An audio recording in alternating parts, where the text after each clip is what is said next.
up, everyone? Welcome to Chicks and Salsa. I am Megan Price. We got Carrie Johnson next to me, and then we got Candy down south. How are you ladies doing? Down south is about right there, Megan. Right, yeah, down Florida, south. That's perfect. How's the weather there? it's about to storm, so that's why I was going to go out on our patio, but it's about to storm, lightning and thunder. So I'm like, I'll move it in. Okay.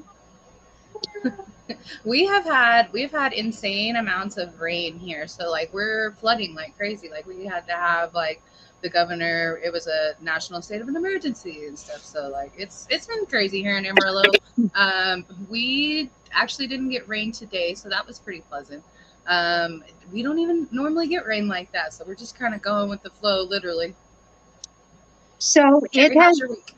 I would say, last 2 days, if this could be my entire summer, I would be in pure bliss. The highest it's been the last 2 days is 78 degrees, which is right now. Yesterday, it was like low 70s, and I'm like, bring this on all summer, and then we can warm up for a few days right before fall, and I'd be happy. Right. But that Yeah, would that be would be perfect. nice. No We humidity. got yeah, right.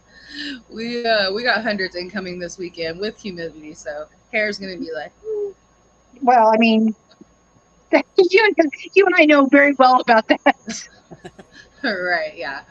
All right, guys. Well, even though the NBA season is now done, we have the draft coming up next Thursday, and then free agency starts the 30th. So there's still going to be basketball news. But FYI, it's still basketball season because we are about a quarter of the way through the WNBA season. So I'm going to go ahead and read you guys the power rankings for this week. Of course, we got the Aces at number one.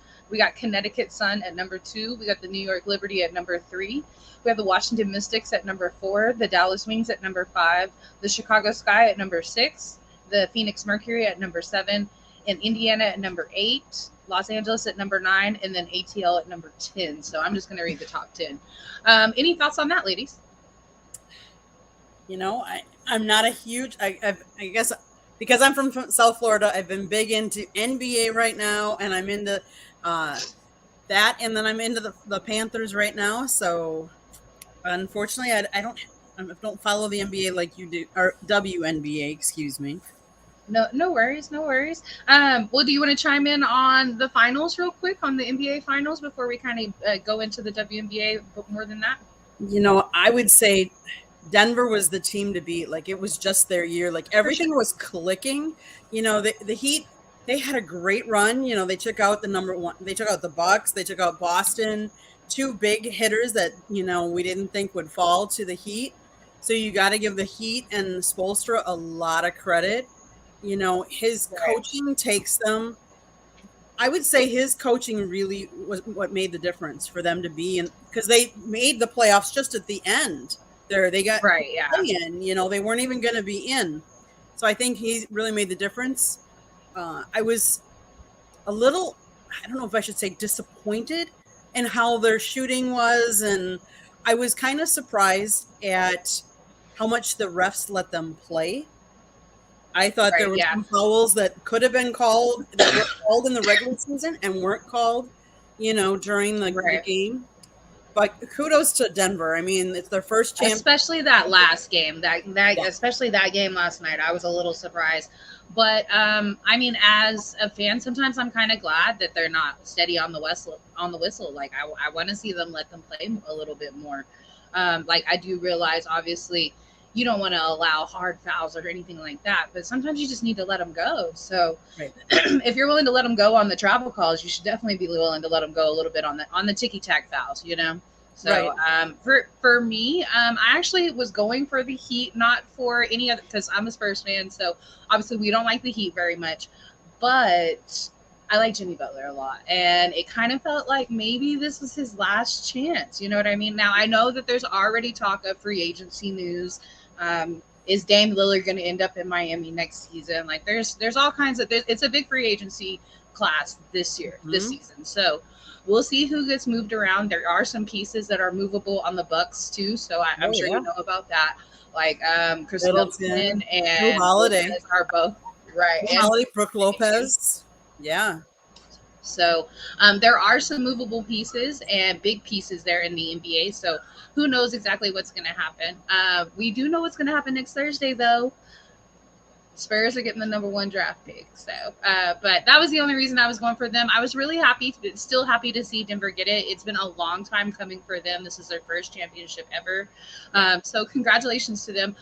And I'm a huge Jamal Murray fan too. So like to see him come back, comeback player, being able to come back after missing 2 postseasons and be able to come back. And I know that was something that was emotional for him. And for Jokic, it's been nothing but great video clips all day of his strange celebrations. I think he's a character, but incredibly respectable. And congratulations to the Denver fans. Yeah, I agree. I was rooting for the Heat for a couple of reasons. One, I like Jimmy Butler, and two, then you have to go for the underdog. When you don't have, if you don't have strong feelings one way or the other, I go for the underdog. And the fact that they came from as an 8th seed and they made it all the way to the finals, I kind of like that stuff. That's the fun stuff, kind of like we watch the big dance. The same thing, the same concept behind that. It will be interesting to see how it all plays out. But the way that Butler was talking last night, he implied that he has no intention of leaving. So.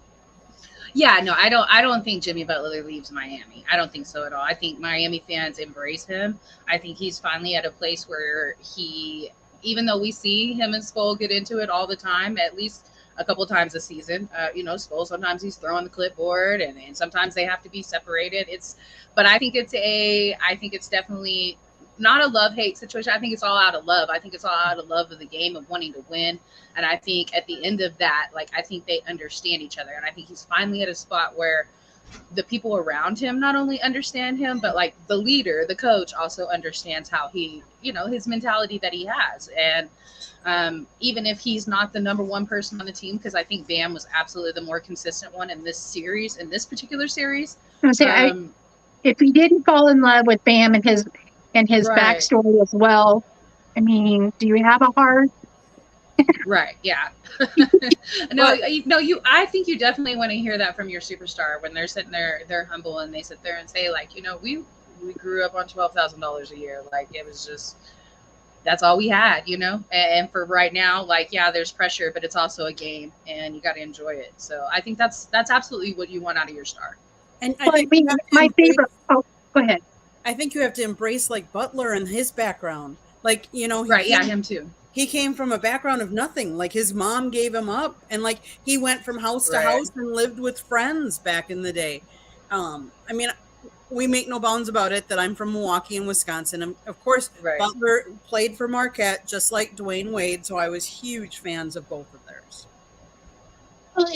Honestly, why wouldn't you like to succeed? We see, and I'm gonna throw NFL in there because we all know that's my jam. We see people like Mahomes who may not have had an easy background, but he sure didn't come from next to nothing. And you kind of like him because he's humble. He gives he throws the accolades when it's as a team, and he takes the responsibility when it's him. But he had opportunities that these other players, other people did not.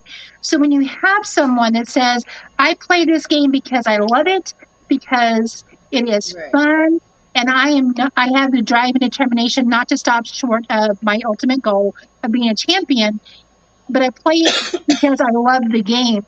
Why wouldn't you want that to be your story, your thing? But why wouldn't you want to follow someone like that? So that's, it was an added bonus when I got to learn about Ben or Bam, I'm sorry, and latch onto that because that was pretty cool. And I grew up middle class, so we didn't have everything, but I didn't want for anything, and I had food on my table and a roof over my head every day, and I knew where I was going every day. So, those are things that you just kind of fall in love with. For sure. Absolutely. And I said this on the radio show this morning, I think a lot of times when you go and you look at sports movies and sports stories and books, what are the best stories? Those are those underdog stories like that. People that come from nothing, or teams that, or people that are maybe not necessarily the most athletic at that moment, or they're not the best athlete at that moment, but their heart is what carried them there. And I think that's absolutely what Miami did. Now, they're not the first team to make it to the finals as an 8 seed. The New York Knicks did it in 99 as well.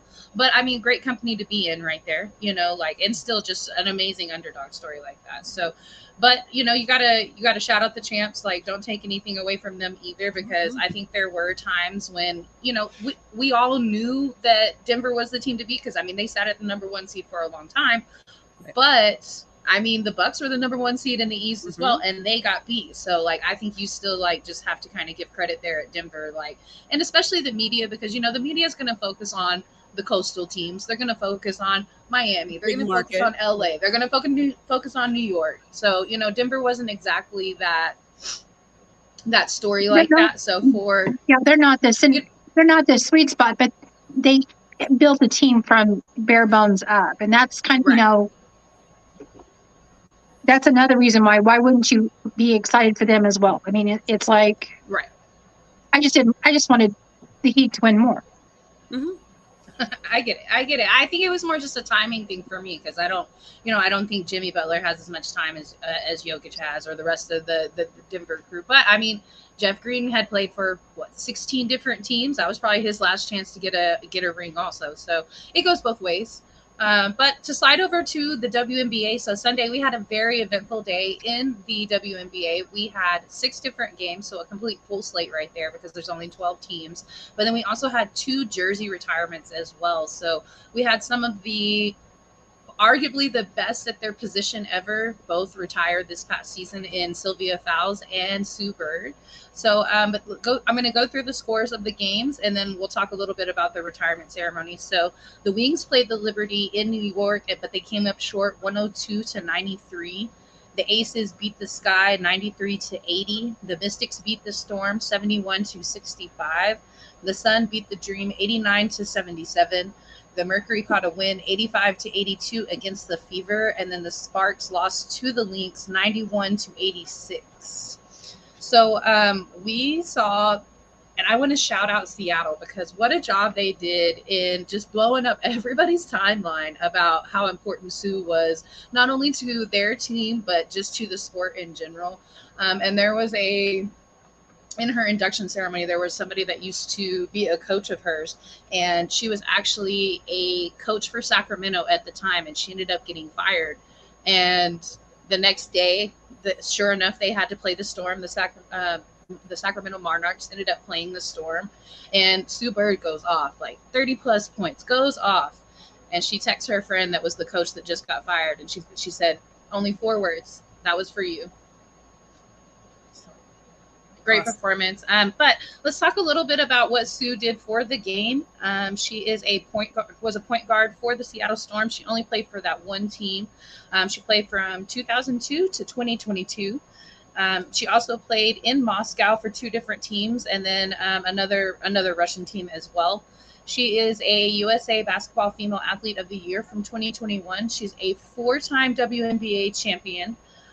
She was a champion in 2004, 2010, 2018, and then 2020.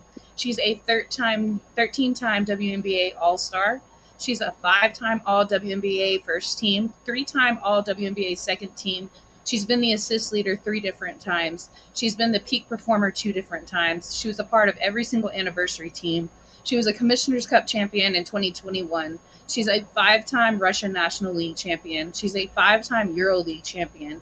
She's a 2-time Euro Super Cup winner. She's a 2-time NCAA champion. She's a product of UConn. She is a 3-time Nancy Lieberman Award, a Wade Trophy Award, a Honda Sports Award, Namath Smith Award. She's been College Player of the Year, Big East Player of the Year. Her jersey is obviously now retired, 10 forever. Nobody will wear number 10 on the Seattle Storm. She's also a 5-time gold medalist. She is also a 4-time gold medalist in the FIBA World Cup and a bronze World Cup as well. Not a lot of people can say they have that type of resume. No. And when you look at it, compare it across the board in women's sports, There's not a lot of people that can even be in the same class as her. No, absolutely not. Absolutely not. And then also, sliding over to what Sylvia Fowles did in her career as well. Now we know she went to LSU from 2004 to 2008. She was the number 1 pick in 2008. She was selected by the Chicago Sky, or no, she was the 2nd overall pick. She played for the Chicago Sky from 2008 to 2014. She also played overseas as well. She's been a part of the Minnesota League since 2015 to 2022. She retired a 2-time WNBA champion. She's a 2-time WNBA finalist. She's a WNBA MVP. She's an 8-time All-Star. She's a 3-time All-WNBA first team, 5-time All-WNBA second team, 4-time Defensive Player of the Year, 8-time All-Defense, 3 times All-Defense second team, and twice she was the blocks leader. 3 times she was the rebounding champion. 3 times she was the peak performer. She was a part of the All-Rookie team. She was a part of the Kim Perro Sportsman Award. She was a part of the 25 anniversary team. She was also a 3-time Turkish Cup winner, a 2-time Euro Super Cup winner, a 2-time Euro League champion, SEC Player of the Year, and both her numbers are retired in LSU and Minnesota.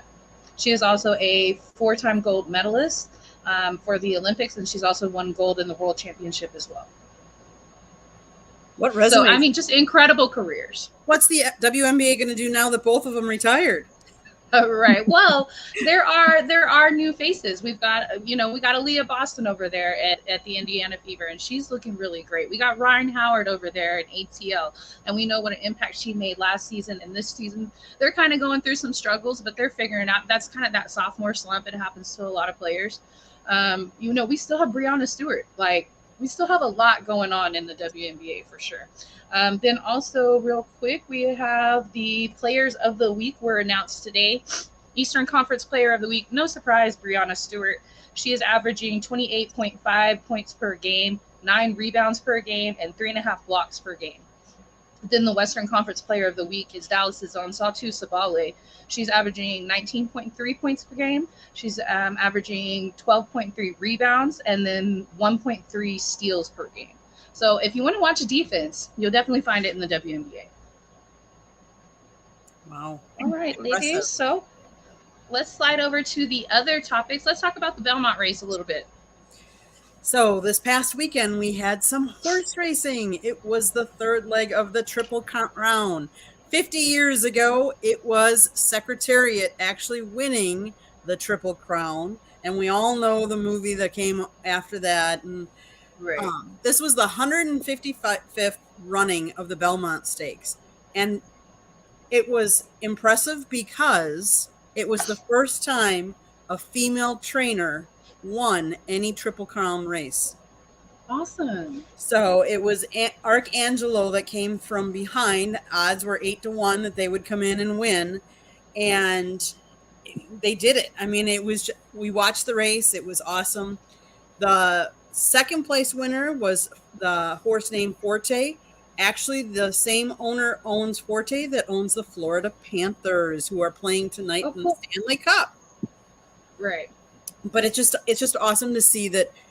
It surprises me that it took the 155th race of one of the 3 of the Triple Crowns to finally have a female trainer win a horse race. That's crazy. And I mean, I come from South Florida. I come from Wisconsin.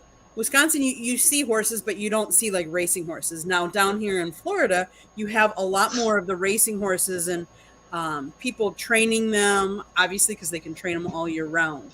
So it's just really cool and really interesting to see that finally a woman was the trainer that won. It's pretty impressive, actually. Very cool. All right. So we also had the men's 24-hour race that happened this past weekend, correct? Yes, we did. Isn't that the one you covered last year? No, this is the Le Mans. The Le Mans was the one that was this weekend. I covered earlier this year the 24-hour race at Daytona Beach. Oh, that's right. Sorry. Oh, okay. Yes. I can't imagine racing for 24 hours. Well, that's why they do it in groups. But yes, I agree with Right. you. Yeah.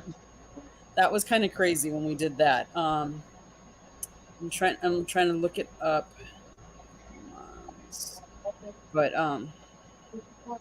Well, no worries on that. We can talk a little bit more about the WNBA if you how want. about the So ceremony? How about the is retirement there ceremony? Wasn't Sue Bird's ceremony like 3 hours after the game? And her speech, the one right? I read, was like an hour and a half long. And she says now that there were people that she forgot to include. Like, that's just I, awesome. I thought they did an amazing job. Like I was a little disappointed, and I hate to say anything negative about the WNBA just because I want to speak positive life into the WNBA, but I was really disappointed in Sill's ceremony, to be perfectly honest. Now they did have Maya Moore showed up. They had all the ladies that were a part of that championship run. That showed up for that, but it just felt like the whole ceremony lackluster, and I just felt like they didn't promote it. Like it wasn't until a couple of days before the game that I realized, oh, they're retiring Silas jersey the exact same day. So I thought that was something that the Minnesota Lynx PR and social media department, like, they definitely need to do something different with that. And because how can you promote? You're the team that has you in Seattle. Y'all have the most likes on y'all's pages. Like y'all have over 100,000 followers on your page, and so that's something that you have to take advantage of right there. And that's just on Facebook itself. And I think they kind of dropped the ball. So, any thoughts on that, or Well, I what mean, it the follows suit based off the trophy from last year. So, I mean, if you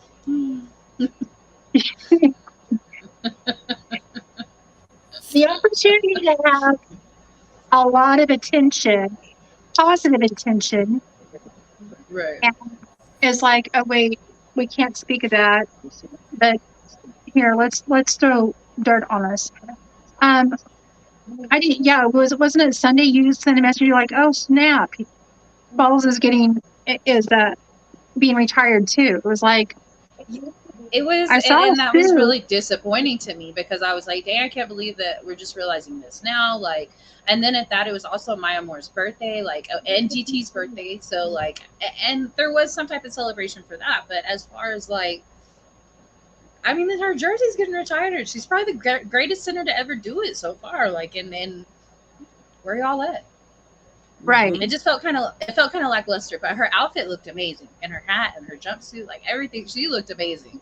So and such a nice person. Like she's somebody, her and I believe her husband, they work within the community quite a bit too, and so they do a lot of just not social justice works, but work within the community, and I think a lot to do with feeding hungry kids.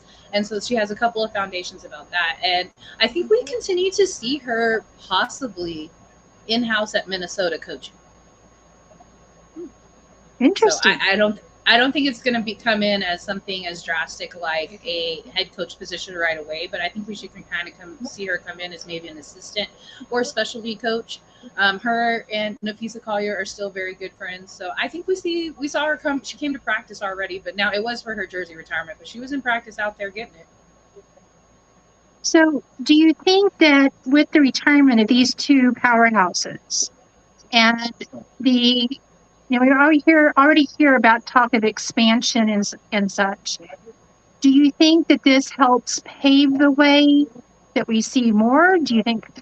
I mean, I feel like they kind of lost a little bit of momentum with not promoting bowls, but jersey retirement. But at the same time, I'm wondering if this starts to set the stage where there's more involvement and there's more interest. Because if we I look at mean, the class that's coming up, I mean, we've got some powerhouses that will be in the draft next year. So absolutely. So we had a big draft this year. We had Haley Jones from Stanford that went in. We had Aaliyah Boston.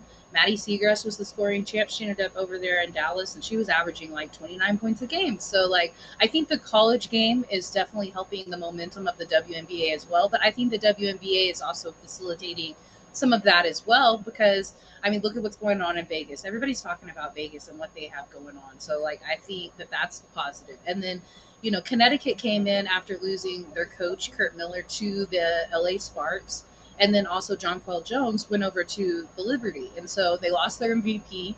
Um, and I mean, don't get me wrong, they have some top tier players, obviously, but I wasn't expecting them to be at the number 2 seed. I was expecting maybe middle of the pack, like 6 or 7, and here they are sitting at number 2. They've only had 2 losses, one of them being to the champs, but they also beat the champs and gave them their only loss that they have. Dewana Bonner, 35 years old. Some people were saying it was time for her to hang it up, and there she was serving them and gave them 41 points in one game. Like, she was almost half of her team's points. And so, like, they got Brianna Jones, they got Alyssa Thomas, and then they got Dewana Bonner as their big 3. But then also on their bench, they got Dejanay Carrington from Baylor, and who this is her 3rd season, I believe. They're doing big things. They're doing, big things for a team that lost their franchise coach, who lost their franchise player. And so that was a shock for me. For some, I think Chicago was kind of a surprise for them because they lost so much. They lost both the Vanderquigs, and then they lost CP3 as well. So, Candace goes down to Vegas. Courtney goes over to the Liberty, and Allie Quigley, she's not playing this season. So they really lost a lot. But here they are. They're still playing well. They've dropped a couple of games, but they're sitting at number 6, where everybody was like, at preseason rankings, they had them at number 11. And I was like, nah, they picked up some pieces that were really good. In that trade from New York, they had Courtney Vandersloot ended up going over to New York, but they picked up Courtney Williams, who is not the same as Courtney Vandersloot, of course. But we're talking about an all-time great point guard. Like, those are not just that easy to replace like that. Like, while Seattle is lucky that they have Joel Lloyd, who is that good of a point guard to replace Sue Bird, they also lost Breanna Stewart. So that's a team that's sitting in dead last right now, and they're really struggling. But also with Connecticut, I think you got to shout out their coach. That's a brand new coach over there. Her name is Stephanie White. And you walked into a situation where your locker room probably feels like everybody gave up on them. Like, they have those 3 players that I listed. They're stars, but we talk about tiers all the time. Like, there's tiers to it. So they didn't really have any superstars. And then they had this, like, basically this unknown coach. Well, she just got coach of the month also. So, I think that they've really done an amazing job over there. And they have a really cool story about their name too. So if you don't know anything about their name or what they represent, they actually represent the Mohegan tribe. And they bought them. They were the Miami Miracle. Is that right? Miami Miracle. I think that's right. Miami Miracle. And they bought the team from them. And so their team is actually named after parts of their tribe, and it's just a really interesting story. Let's look into that. But Carrie, to your point, the average attendance for WNBA games in 2022 was just 5,679. The American Hockey League this past season only averaged 5,651. So they were outdrawing even the American Hockey League. They're saying now that the viewership was up, the most watched regular season in 14 years last year. Right. It was up 16% from the year before. It sold out its first ever game held in Canada, which they said was crazy. And then they said that the WNBA finals was up 171% viewership from the previous year. So all things are trending up for women's basketball in the WNBA. They need to simplify the process of viewership, of viewing the games. Like, if they're going to be on ION, I think they need to go ION exclusive and make it national. Like, I mean, it's okay that, that it's on ION. Like, I'll figure out whatever package I need to get ION, but it needs to be on that national level. There's some games, obviously I get to catch some of the Dallas games because Volley Sports, for me, sometimes they carry them, sometimes they don't.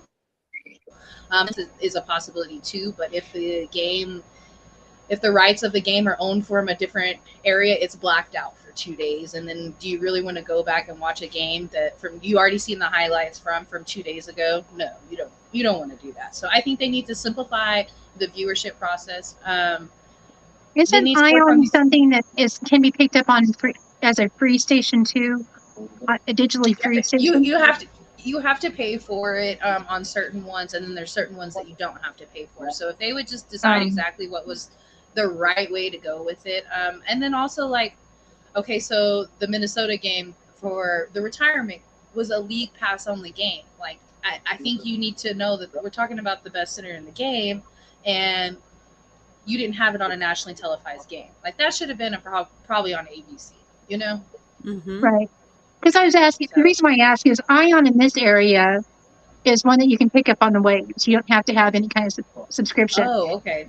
And I'm thinking, what better way to capture To more get the audience? viewership up. Hmm. I mean, I think that's a good idea right there. I I mean, think that would be a that good.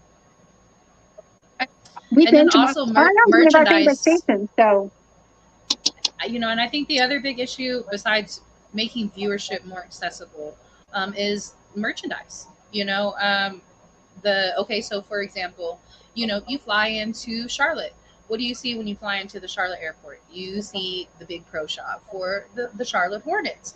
They don't have that. They don't. The Aces don't have a pro shop there in Vegas, and they're the number one team in the country. Like you absolutely should have that. And then, in fact, their own pro shop at their facility is only open on Sundays, Sunday done it. afternoons. Was it? And like last year, wasn't it? You have to kind of chase down to even hopefully get any of the merch because like it would come Right. available, then it would sell out, and then you'd have to wait and see if So you could catch it. when the Chicago Sky won their championship 2 years ago, they sold out of everything within like the following day of all merchandise, championship merchandise. Nothing was available until the very next season, like 7 months later.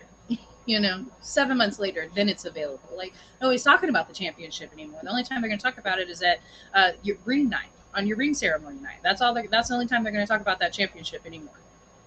So, but I think those are the big points on Buying merchandise at that point is very impulsive. So 7 months later, I'm not going to have the impulse to buy something right. after not watching it for I haven't bought me anything from. I mean, case in point, I haven't spent the money to buy anything from the Super Bowl. I wanted to that night, but then I was like, well, yeah, I want to see what comes about, and then I didn't. So Right. it's one of those things that I had the intention, and here we are. What 4 months later, I still don't have anything that's a Super Bowl, and that it's petty, but at the same time, that impulse buy is right then and there. It's no longer an impulse thing for me. So it's now more, Right. I can put it off a little bit longer, get it closer to regular season type stuff. All right. Well, I think that's going to do it for us this week. Thank you guys so much for tuning in, for commenting and sharing. We appreciate you guys. And if there's ever a topic that you ever want us to cover, feel free to message us privately, or you can message us in the group. The group is public. So, and if you have your own shows or content that you want to put out, feel free to post it in the Three Chicks in the Pod group as well. Absolutely. All Reach right. out and let us know. Good night, guys. Thank you. Thanks, everyone.